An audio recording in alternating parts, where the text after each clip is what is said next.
नमस्कार दोस्तों, स्वागत है आपका हमारे इस YouTube चैनल पर।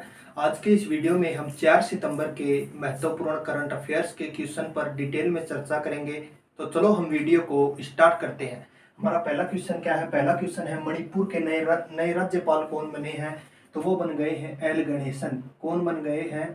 एल गणेशन जो है ये मणिपुर के नए राज्यपाल बन गए हैं। हम बात करें तो कई राज्यों के जो है राज्यपाल वो नए बन गए हैं और कई राज्यों के राज्यपाल को दूसरे राज्य के राज्यपाल बना दिए गए, मतलब बदली कर दिए गए हैं। तो अगर हम बात करें तो कर्नाटक के नए राज्यपाल कौन बन गए? वो बन गए थावरचंद गहलोत। इन्होंने नजमा हेपतुल्ला का स्थान लिया। तो आप ये याद रखना। और हम बात करें कि मिजोरम के नए राज्यपाल कौन बन गए हैं? तो मिजोरम के नए राज्यपाल बन गए हैं हरि बाबू कम्भमपति। इनसे पहले यहाँ के राज्यपाल कौन थे? इनसे पहले जो है यहाँ के राज्यपाल थे वो श्रीधरन पिल्लई थे। वो कहाँ चले गए? वो अब गोवा के राज्यपाल बन गए हैं। हम बात करें हिमाचल प्रदेश के नए राज्यपाल कौन बने? तो हिमाचल प्रदेश के नए राज्यपाल जो हैं वो राजेंद्र विश्वनाथ अर्लेकर बन गए हैं। ठीक है। और इनसे पहले यहाँ के गवर्नर कौन थे? वो थे बंडारू दत्तात्रेय। वो हरियाणा के नए राज्यपाल बन गए। और बंडारू दत्तात्रेय से पहले हरियाणा के राज्यपाल कौन थे? सत्यदेव नारायण आर्य थे। वो कहाँ के बन गए? वो त्रिपुरा के नए राज्यपाल बन गए।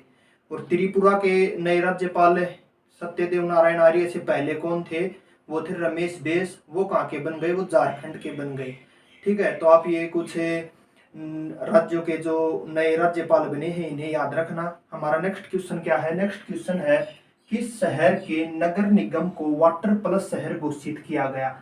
तो यह जो है यह विशाखापट्टनम के शहर को जो है घोषित किया गया है वाटर प्लस शहर। किसको? विशाखापट्टनम।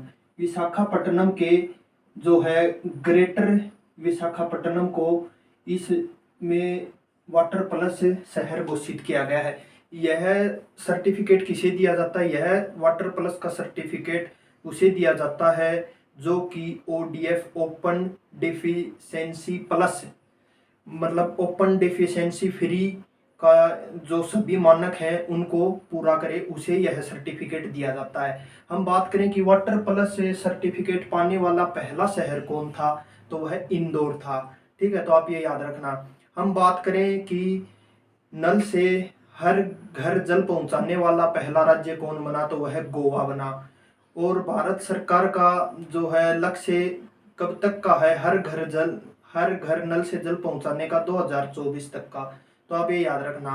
और हम बात करें कि भारत का टीबी को खत्म करने का लक्ष्य कब तक का है? तो वह 2025 तक का है। रेबीज मुक्त होने वाला पहला राज्य कौन सा है? वह गोवा है। और बात करें कि मलेरिया को खत्म करने का लक्ष्य भारत का कब तक का है? तो वह 2030 तक का है। और भारतीय रेलवे का पूरी तरह से इलेक्ट्रीफाइड होने का लक्ष्य कब तक का है? तो वह जो है वह 2023 तक का है। और जो भारतीय रेलवे का ग्रीन ऊर्जा से पूरी तरह से चलने का लक्ष्य कब तक का है? तो वह 2030 तक का है। तो आप ये याद रखना, यहाँ से जो है कई बार क्वेश्चन पूछे गए हैं। तो हमारा नेक्स्ट क्वेश्चन क्या है? नेक्स्ट क्वेश्चन है किस बैंक ने श्रीनगर के डल झील में हाउट बोट पर ATM खोला है? तो यह जो है किस बैंक ने खोला है? SBI बैंक ने खोला है। ठीक है। हम बात करें कि डल झील, यहाँ पर एक शिकारा नाम की नाव है जिसके ऊपर जो है सब्जी मार्केट और चलता फिरता पोस्ट ऑफिस है, मतलब तैरता हुआ पोस्ट ऑफिस है उस शिकारा नाव के ऊपर जो डल झील में है। ठीक है। तो आप ये याद रखना। हमारा नेक्स्ट क्वेश्चन है किस राज्य के नारायण कोटि मंदिर को धरोहर गोद ले परियोजना में शामिल किया गया है? तो यह किस राज्य का है? यह उत्तराखंड राज्य का है। किस राज्य का है? उत्तराखंड राज्य का है। तो आप ये याद रखना। और हम बात करें कि धरोहर गोद ले अपनी धरोहर अपनी पहचान योजना को जो है 27 सितंबर 2017 को शुरू किया गया था। और हम बात करें तो 27 सितंबर को हम विश्व पर्यटन दिवस बनाते हैं।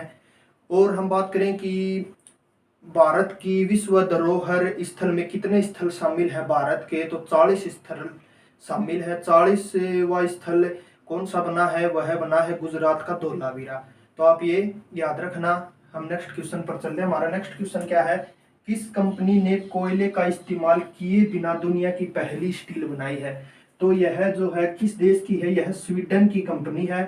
स्वीडन की एक कंपनी है हाइब्रिड, कौन सी, हाइब्रिड HYBRID, इस कंपनी ने जो है यह स्टील बनाई है। ठीक है, तो हम नेक्स्ट क्वेश्चन पर चलते हैं। हमारा नेक्स्ट क्वेश्चन है किस राज्य में ओणम फेस्टिवल मनाया गया। तो यह किस राज्य में मनाया गया, यह केरल राज्य में मनाया गया। यह जो है 10 दिनों तक चलता है और यह मलयाली समुदाय के द्वारा मनाया जाता है। इसके अलावा हम बात करें कि केरल में और कौन सा त्योहार मनाया जाता है, तो है अट्टुकल पोंगल भी केरल में मनाया जाता है। और बात करें पोंगल त्योहार की तो यह तमिलनाडु में मनाया जाता है। आदिपुरम त्योहार का मनाया जाता है, तमिलनाडु में मनाया जाता है। हॉर्नबिल फेस्टिवल का मनाया जाता है नागालैंड में। और बात करें पक्के पग्गा हॉर्नबिल फेस्टिवल तो यह अरुणाचल प्रदेश में मनाया जाता है। और अभी जो है एक वांचुआ महोत्सव भी मनाया गया, यह कहाँ मनाया गया, यह असम में बनाया गया। यह किस जनजाति के द्वारा मनाया जाता है, अगर पूछा जाए तो यह तीवा जनजाति या लालुंग जनजाति के द्वारा मनाया जाता है। ठीक है, तो आप ये याद रखना। हम नेक्स्ट क्वेश्चन पर चलते हैं। हमारा नेक्स्ट क्वेश्चन है किस केंद्र शासित प्रदेश में पहला रोविंग सिनेमा हॉल खोला गया। तो यह जो है किस केंद्र शासित प्रदेश में खोला गया, यह लद्दाख में खोला गया है। किस में, लद्दाख में। तो आप ये याद रखना। हम बात करें कि यह एक प्राइवेट कंपनी ने बनाया है और उस कंपनी का कहना है कि यह जो है दुनिया का सबसे अधिक ऊंचाई पर स्थित सिनेमा हॉल है। ये रोविंग सिनेमा हॉल मतलब कि यह चलता फिरता सिनेमा हॉल है।